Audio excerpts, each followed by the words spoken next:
The room held its breath. 2 decades had passed, yet the space looked as if it had been sealed by time itself. A dim bedroom inside a modest home in Chandler, Arizona, the air still carrying the brittle dryness of a life interrupted. As the door creaked open, the investigator stepped through the stale threshold, boots brushing against thin layers of dust that drifted like old ash.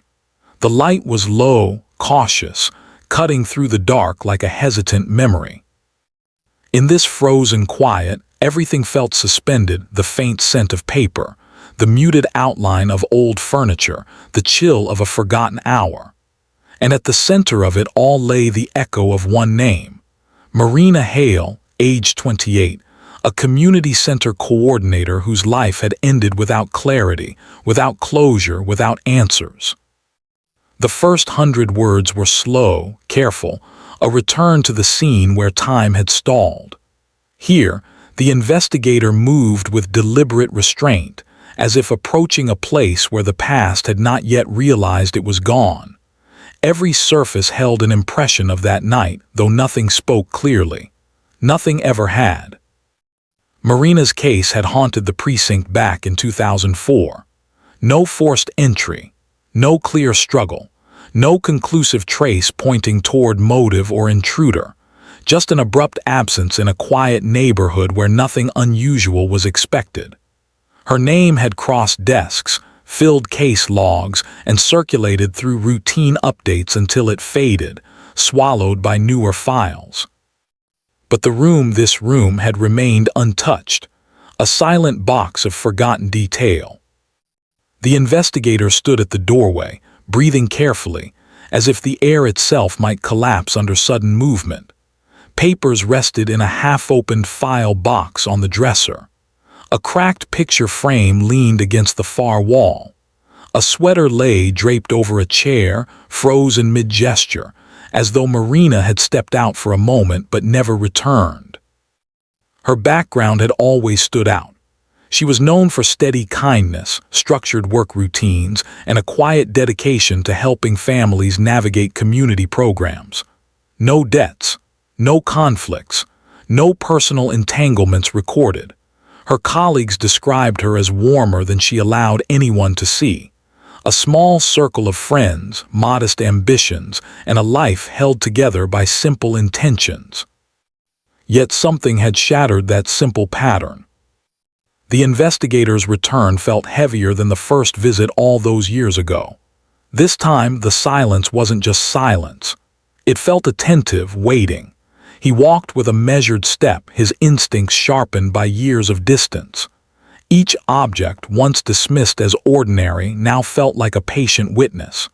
He paused near the dresser, fingertips hovering rather than touching. These were ghosts, and he treated them as such. "Strange, still feels the same," he murmured under his breath, his voice low, hesitant, fragmentary, as if speaking too clearly might disturb whatever remained.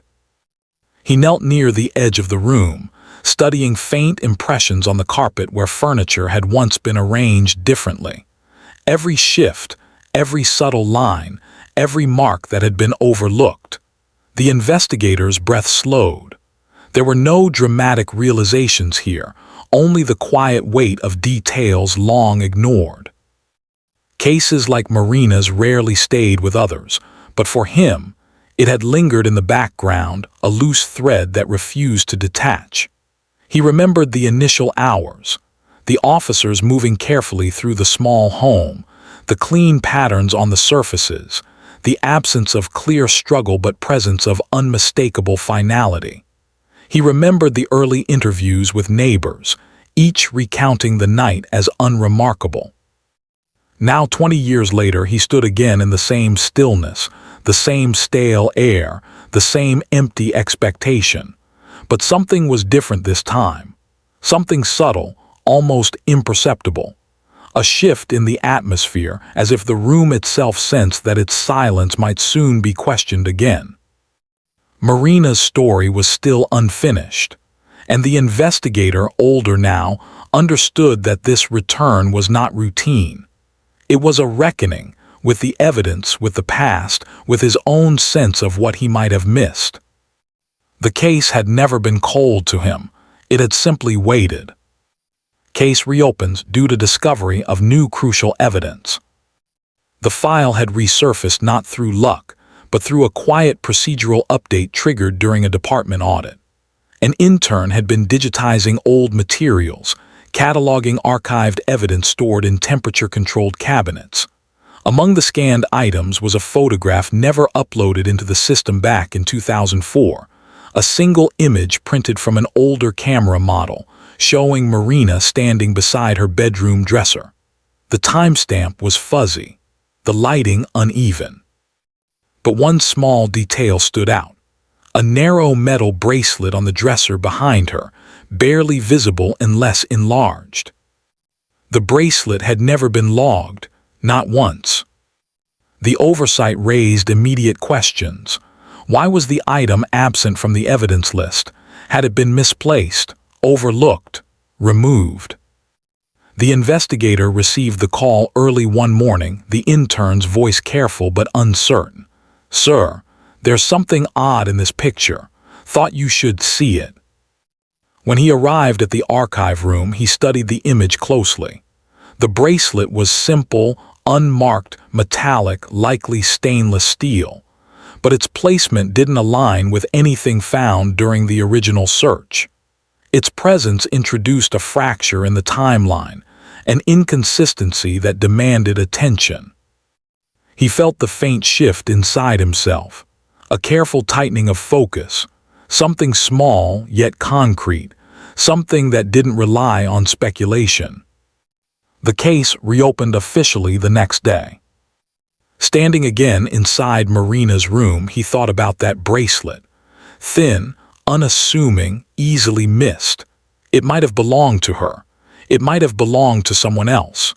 But in an environment where every detail had been logged systematically, one unlogged item meant more than it seemed. He walked to the dresser now, the same one from the photograph. The top surface was empty except for dust, but he knelt, checking beneath the lower drawer. He remembered the original search pattern, the team's swift but thorough sweep. They had opened every drawer, every box, every container. Still, he pulled the drawer fully free and inspected the underside. And there, taped carefully to the wood in a spot nearly invisible unless one looked upward at an angle, was a narrow sliver of adhesive residue, a rectangular imprint where something small had once been secured. His breath paused. Not a breakthrough, not a dramatic jolt of revelation, but a piece, a small piece. He leaned in closer, tracing the shape without touching it. The outline was consistent with an object of about the same width as the bracelet in the photograph. The realization settled slow, heavy. Something had been taped there, hidden deliberately, removed quietly. The investigator stood up, absorbing the weight of this discovery, keeping his expression steady, resisting any temptation to frame it as more than it was. Facts only. Quiet, careful progress. He took a slow breath. The smell of the room, dust, aged paper, faint wood wrapped around him like an unfinished thought. He whispered into the silence, "Why hide something so small if it didn't matter?" There was no answer. There never was. But the case had shifted. The presence of the bracelet, the missing evidence, the adhesive shadow beneath the drawer, these formed a new thread, subtle but defined, enough to reopen everything. He updated the official report with clinical precision, writing each line with the weight of the past settled behind his words. No dramatic language, just measured detail describing where the residue was, its dimensions, and the photographic correlation. Small things mattered, always. And this small thing carried the promise of motion. Investigator examines past reports to identify overlooked details. Back at his desk, the investigator opened the old case files, physical folders layered with handwritten notes, printed logs, and transcripts from the early days of inquiry. The sound of paper sliding across the desk felt heavier than usual, each sheet carrying remnants of thought from a younger version of himself. He spread the documents methodically, creating a silent landscape of memory. The early scene analysis read like an attempt to frame order around uncertainty. Measurements, descriptions, inventory lists, all precise yet incomplete in ways only hindsight could reveal. He scanned through the interviews again, focusing on the subtle points he once dismissed. Marina's friend mentioning she had been organizing her belongings that month. A neighbor who remembered seeing someone at her doorstep a week before. A colleague who hesitated before describing Marina's recent quietness. None of these details had converged into a strong lead at the time. He found himself lingering on one particular report, a brief note logged by an officer who responded on the second day of the investigation. The officer had documented a stack of personal items found in a drawer, postcards, receipts, a small notebook. The list had seemed routine, but the description of the notebook caught his attention now. Thin, flexible cover, several pages torn out. He wasn't sure why it unsettled him, but the detail felt incomplete. He turned the page slowly, absorbing line after line of procedural language. Through the steady rustle of paper, a subtle thought formed. The torn pages had been dismissed because no remnants were found. But if pages had been removed, they might have contained something worth hiding, something connected to the missing bracelet. He leaned back, studying the documents from a careful distance. The pattern building wasn't dramatic. It was quiet, nearly imperceptible, formed through small absences that pointed toward presence. He took a breath, steady and deliberate, then returned to reading. The next file contained a transcript from Marina's supervisor at the community center. A calm woman, soft-spoken, describing Marina as thorough and gentle, yet reserved. The transcript mentioned Marina's habit of keeping detailed notes about her daily schedule. If she kept notes so often, then missing pages from her notebook were not trivial. The investigator tapped his pen lightly, a soft, rhythmic gesture. The room felt warmer now, though the air still held the scent of archived paper. He flipped to another report, the summary of items found in Marina's living room. One line mentioned a small metal key discovered under a cushion. It had been cataloged but never connected to anything. A missing bracelet, torn notebook pages, an unidentified key. Small things, all small. He felt the quiet tightening again, the slow pull of a pattern forming piece by piece. Not imagination, not speculation. Logic assembling itself through overlooked fragments. He whispered again, barely audible, "There's something here." And the silence, once frozen, felt like it finally shifted. The reopening of Marina Hale's case stirred a quiet movement through the department. Not loud, not public, but noticeable in the subtle adjustments of schedule, the soft rustle of reopened files, the guarded curiosity among detectives who remembered the original investigation. The case map was reassembled on the investigator's wall, pins placed with careful precision, lines drawn only when evidence justified it. Everything else remained unconnected, hovering in the uncertain space between relevance and noise. He started with the names from the original reports, familiar ones, ordinary ones, people who had drifted in and out of Marina's orbit before her life halted in 2004. The first name was Caleb Rowan, a maintenance worker at the community center where Marina had been employed. His interviews back then had been brief, consistent, his alibi solid. He had been repairing lighting fixtures in a building across town during the estimated time of Marina's death. The logbook confirmed his presence.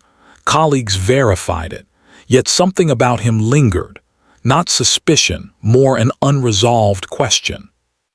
He had known Marina quietly, in passing interactions, the kind that rarely left fingerprints in memory but could hold a subtle weight. The investigator revisited Caleb's statements. His words had been simple, cautious. She was kind, kept to herself, didn't bother anyone. There had been no visible strain in his demeanor, no fractured tone suggesting withheld truth. Still, routine didn't guarantee clarity, and time had a way of reshaping people's certainties. Next was Lena Caro, Marina's closest friend. A school volunteer, soft-spoken, often seen around the community center. She had been the one to call in concern when Marina failed to appear for a scheduled event. Back then, her grief had been quiet, controlled, edged with a trembling restraint. Her alibi had held firm. She had been visiting her parents 2 hours outside the city, documented by fuel receipts and a time-stamped phone call. Nothing tied her to the scene. But the investigator knew that emotional closeness often complicated lines. Jealousies, misunderstandings, unspoken conflicts, these subtle fractures rarely made their way into official transcripts. He marked Lena's name with a thin circle, not as accusation but as acknowledgement.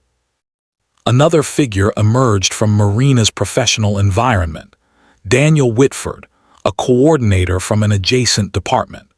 Their working relationship had been cordial, though there were notes in the old reports indicating a disagreement regarding resource allocations for a youth program. Daniel had described it as minor.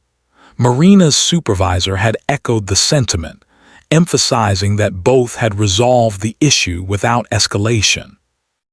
But the new evidence, the bracelet, the missing notebook pages, the old key, introduced the possibility of threads previously overlooked. Daniel's proximity to Marina's routine made him a necessary point of return. As he continued reading, the investigator found mention of a neighbor, Gavin Lee, who lived 2 houses away in 2004. His early statements described him as observant, someone who noticed small shifts in the neighborhood. He had reported seeing Marina water her plants the evening before her death. Nothing unusual, he had said. Yet he had also mentioned hearing soft footsteps late at night, a vague detail the team had dismissed due to its ambiguity. Now in a case built on small inconsistencies, even vague sounds carried weight. The list expanded with another name, Evelyn Marin, the landlord's daughter who occasionally visited the property to handle administrative matters. Her presence had been routine, her interviews unremarkable. She had been out of town during the incident, according to travel receipts. Still, the investigator underlined her name, not from suspicion, but from the growing awareness that even distant threads could form part of a larger weave. He leaned back, studying the scattered names. None stood out as an immediate threat. None had displayed clear motive in the past, yet each held their own reasons for being re-examined. People changed over time. Truth shifted, not because it became false, but because fragments once dismissed gained new relevance. He returned to Caleb first, paying him a visit at the maintenance facility where he now worked. The conversation was quiet, reserved, filled with long pauses. "You still thinking about that case?" Caleb asked, eyes lowered, voice steady but faint. "Just revisiting old work," the investigator replied, keeping his tone neutral. Some new items surfaced. Caleb nodded slowly. His hands moved with habitual rhythm as he wiped down a set of tools. She didn't deserve what happened. Still think about it sometimes. There was sincerity in his tone, but sincerity was not evidence. The investigator made no assumptions. Next, he contacted Lena. She met him in a small cafe, her demeanor softened by years but still carrying a trace of guarded warmth. "Something new?" she asked quietly. "A detail," he said, "a missing object from her room." Lena's gaze drifted downward, I hope it helps. I just want clarity." Her voice trembled slightly, but not in a way that suggested concealment, more in the way memories reopen old rooms inside the mind. Daniel's interview was more formal. He maintained strict composure, offering rehearsed precision in his responses. When shown the photograph containing the metal bracelet, he leaned forward, squinting slightly. "Don't remember seeing that," he said, "but we didn't exactly spend time at each other's homes." His tone was steady, controlled, almost too even. The investigator filed each interaction away, not as solutions but as small patterns, threads of mannerisms, fragments of tone, shifts in posture. No single suspect formed a complete picture, but together they created an atmosphere of possibility. The final step of this stage involved reviewing their alibis again, this time through the lens of new inconsistencies.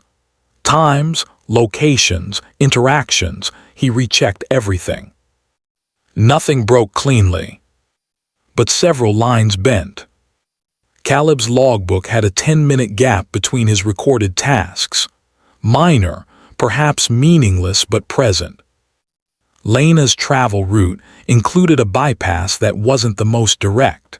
She had explained it once as preference for open roads. Daniel's resource disagreement with Marina seemed small, yet his tone, when recalling it, felt overly careful. Gavin's description of late-night footsteps had never been cross-checked against neighborhood lighting or environmental noise patterns. Evelyn's travel receipts were legitimate, but the exact time of her departure had never been confirmed through any third party. Small bends, not breaks. The kind from which truth begins to form. Clues emerged slowly, linking inconsistencies to emotional conflicts. The investigator's office grew into a quiet grid of connections, photographs pinned in deliberate order, pages layered beneath transparent covers, notes written on adhesive tabs lining the desk's edge. The room carried the distinct scent of aged reports mixed with fresh ink, an aroma he had become familiar with over years of revisiting unresolved work. He focused now on the interplay between the emerging clues. The missing bracelet, the adhesive residue under the dresser drawer, the torn notebook pages, and the unattached key, these formed the backbone of the new direction. But clues lacked meaning without context, and context often hid within subtle emotional fractures. He started with the bracelet, isolating its possible implications. If it wasn't logged, it had either been removed deliberately or overlooked unintentionally. Given the adhesive residue, deliberate removal seemed more plausible. He needed to determine whether the bracelet belonged to Marina or someone else. He contacted her older sister, Marina Hale, who still lived nearby. Their meeting was quiet, deliberate, filled with pauses that allowed memory to settle. "She didn't wear much metal," Ava said, thinking carefully. "Mostly simple pieces, fabric bands, lightweight things, nothing like what you're describing." The investigator noted her words, letting their weight settle gently across the evolving picture. If the bracelet was Marina, then it belonged to someone who had been inside her room before or during the incident. That narrowed possibilities, though not yet enough to name anyone. Next, he examined the torn notebook reports again. The missing pages likely contained personal notes, schedules, reminders, thoughts. Marina's colleague had once mentioned she documented details meticulously, sometimes even noting casual observations from daily life. Torn pages meant intentional removal. He murmured quietly, someone removed something they didn't want found. The key presented a more opaque puzzle, small, metallic, unmarked. A simple house key but not belonging to Marina's known locks. He held it under the office lamp, the cool metal reflecting a muted sheen. Keys carried purpose. They opened something, somewhere, someone. He reviewed the old interviews again, paying close attention to emotional tones rather than content. Subtle hesitations, shifts in phrasing, nearly invisible cues. In Lena's initial interview 2 decades ago, there had been a pause when she was asked about Marina's private life. A soft breath drawn in before answering. Not suspicious, but layered. Back then, the team had interpreted it as grief. Now, he needed to consider alternative meanings. In Daniel's statements, the tone was distant. The disagreement over the youth program had been small, but its documentation noted a sharpness in one of their meetings. Sharpness rarely left no residue. Caleb's presence had always seemed steady, but he had worked in maintenance. Access to keys, spare, misplaced, or copied, came with the job. The thought lingered, not as accusation but as structural possibility. Gavin's recollections of the footsteps carried a faint edge. Something in the way he described the sound had felt almost too precise for something he claimed was vague. The investigator knew these were not conclusions, only emotional shadows cast across factual lines. Still, clues often surface through such shadows. He turned his attention to the adhesive residue again. He photographed it, enhanced the lighting, documented its dimensions. The rectangular shape matched the width of a standard case for jewelry or small objects. If something had been taped under the drawer, it was meant to remain hidden. But why would Marina hide something there? Or did someone else hide it? The distinction mattered. He walked through the timeline again, the sequence of her last known movements, the hours unaccounted for, the voices quoted in the reports. He compared them against the small clues. Marina's habit of documenting affairs meant she was likely aware when something in her room had changed. If a bracelet had appeared, she might have noted it. If something needed hiding, she might have torn out notebook pages. Unless she never saw the bracelet at all. Unless someone else placed it there. He stood still, letting the silence assist his thought process. The office was quiet except for the subtle hum of the overhead lights and the soft shifting of paper under his fingers. Patterns emerged slowly, like shapes forming in low fog. Caleb had access. Lena had emotional closeness. Daniel had tension. Gavin had proximity. Evelyn had opportunity through property oversight. Each held a different emotional anchor. Each carried a potential conflict, small conflicts, quiet ones, the kind rarely reported but deeply felt. He noticed that Marina's last week had been described as uneven by her coworkers. She had seemed distracted. Her notes from that week, the surviving pages, showed slight tonal variation. Appointments written, then crossed out. Plans mentioned, then erased. Not in panic, more in contemplation. He lingered on that detail. Contemplation suggested choice, and choice hinted at someone she had interacted with meaningfully.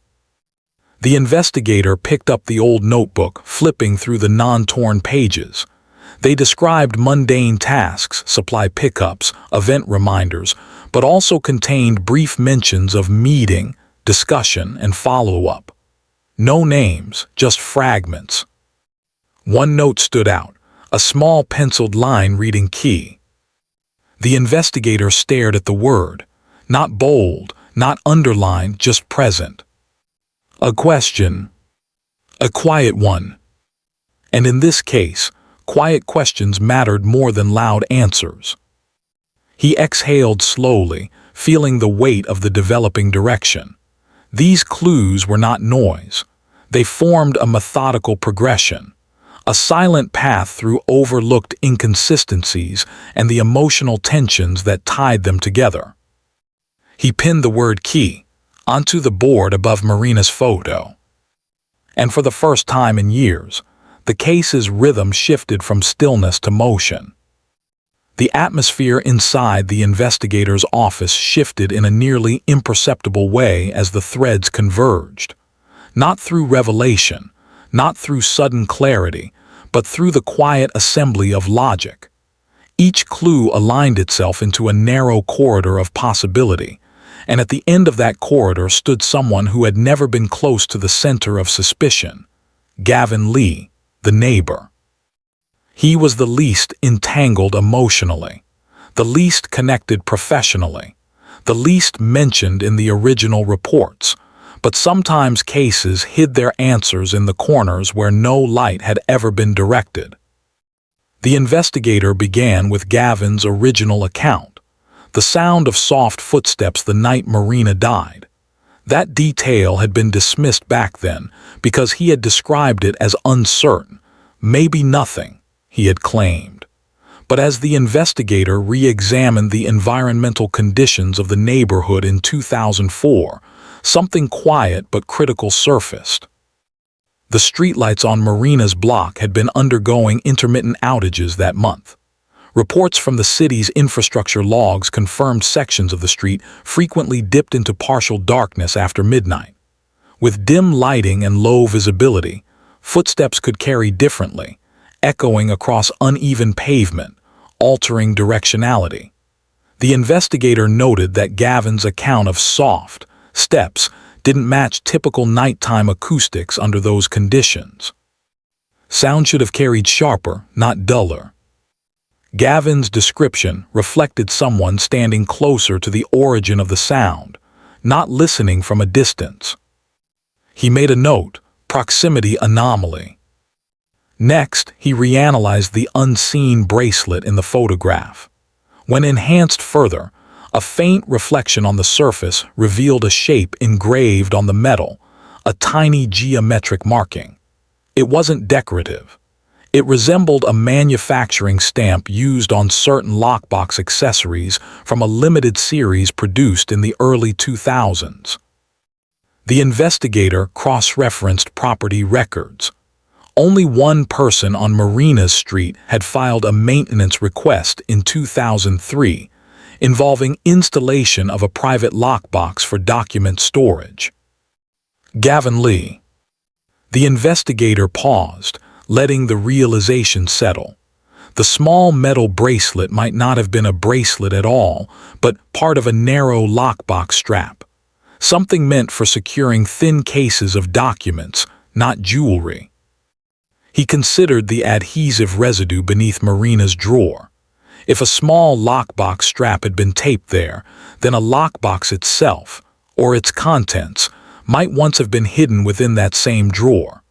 Marina's torn notebook pages, the penciled word key, and the unidentified metal key found in her living room all aligned into a subtle structure. A structure Gavin never realized he had left traces of. The investigator gathered the physical items, laying them across the desk.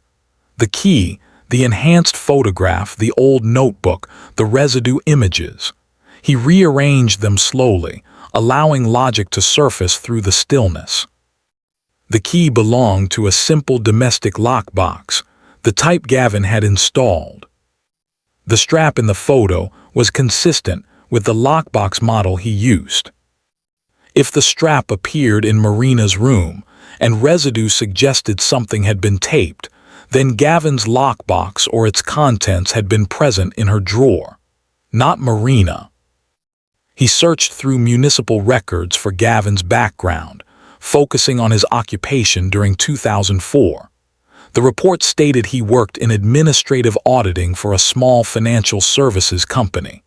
Routine, unremarkable, but the company had been investigated years later for minor irregularities in document handling. Nothing major, but relevant enough to raise a pattern: unauthorized movement of confidential papers. The investigator exhaled slowly, the shape of the truth forming gently before him.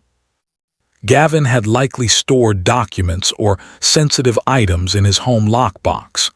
If something in that lockbox had implicated him or others in questionable workplace behavior, he may have hidden it. But why would those documents end up in Marina's drawer? Unless she had discovered them. The torn notebook pages took on a new meaning, a cautious observation, a documentation of something she couldn't quite interpret yet. Key she had written. She was trying to understand it. The investigator reconstructed a quiet scenario. Gavin, whose lockbox documents included irregular financial material, faced a moment where Marina inadvertently saw something she shouldn't have. Perhaps borrowed something accidentally delivered to her address. Perhaps saw him hide something near her property. Perhaps she simply noticed patterns, late-night movements, odd visits, footsteps he claimed he only heard. Her contemplation made sense now. Not fear, reflection. The least suspected person was the one with the simplest access, a neighbor whose daily presence blended into the fabric of quiet community life. The investigator drove to Gavin's house for a follow-up, framed as a routine check. Gavin answered the door calmly, his expression composed. "You're revisiting things again?" he asked gently. "Just a couple of clarifications," the investigator replied, stepping inside. Gavin's living room was neat, sparse, unassuming. He moved with controlled ease, offering brief answers, barely shifting in tone. But when the investigator placed the old metal key on the table, something in the air changed, not visible, not dramatic, simply a silence that grew too still. "Do you remember this?" the investigator asked. Gavin stared at it, the faintest narrowing of his eyes barely noticeable. "Not sure," he murmured. But his voice had changed, not in volume but in temperature, cooler, tighter. The investigator placed the enhanced photograph beside it, showing the narrow metal strap. "Looks familiar?" he asked quietly. Gavin's jaw locked nearly imperceptibly. "I don't think so." The denial was soft, hesitant, not defensive, controlled. And control, the investigator knew, was its own form of confession. Still, he didn't push. He didn't accuse. He collected tone, posture, breath. He let the silence stretch until Gavin shifted in his seat, fingers tapping once against the table, a rhythmic gesture undercut by tension.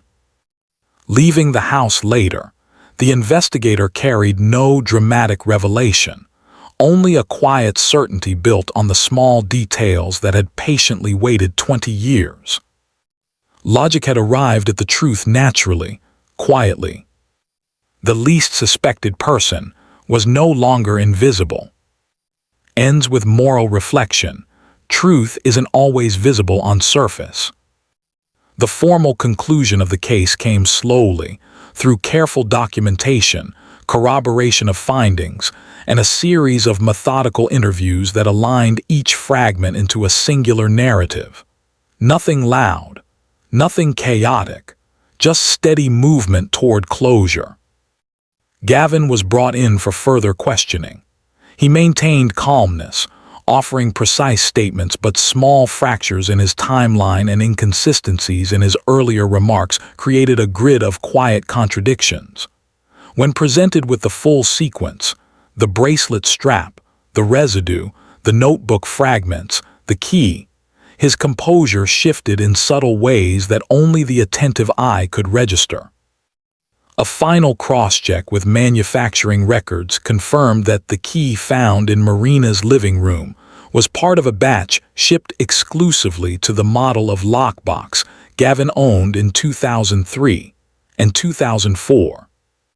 It was enough. The arrest was carried out with quiet formality.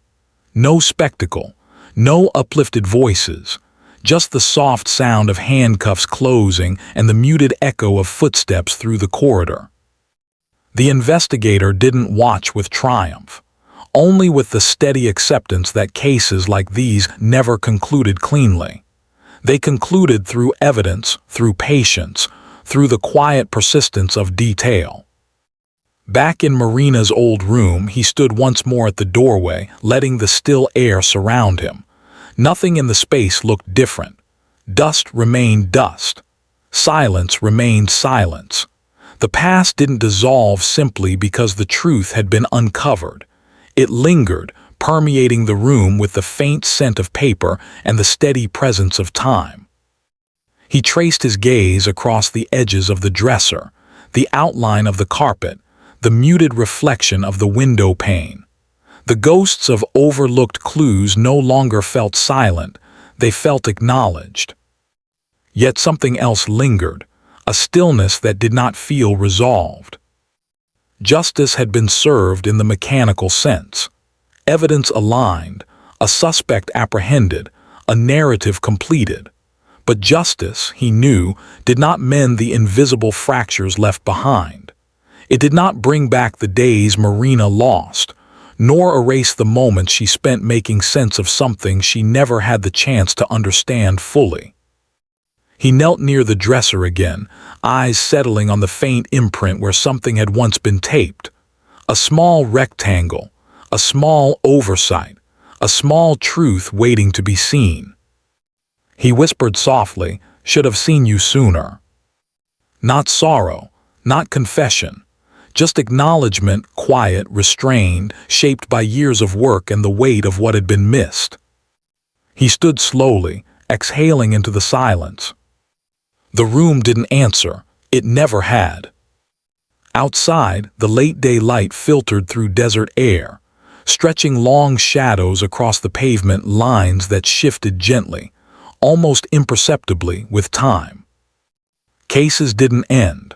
They faded. They settled into memory, into thought, into the quiet internal spaces investigators seldom spoke about. Truth, he realized, had always been present, small, restrained, waiting in the overlooked corners where the human eye seldom lingered. Not hidden by intention, but obscured by the assumptions built around routine. He walked out of the house for the final time, closing the door behind him with a slow, deliberate motion. The latch clicked softly, sealing in the past. As he stepped into the fading light, he carried with him a single understanding. Truth isn't always visible on the surface. Sometimes it exists only in the quiet spaces where logic and memory intersect. And even when justice is complete, something human remains, unresolved, echoing in the stillness of a case long gone, leaving behind a silence that stays.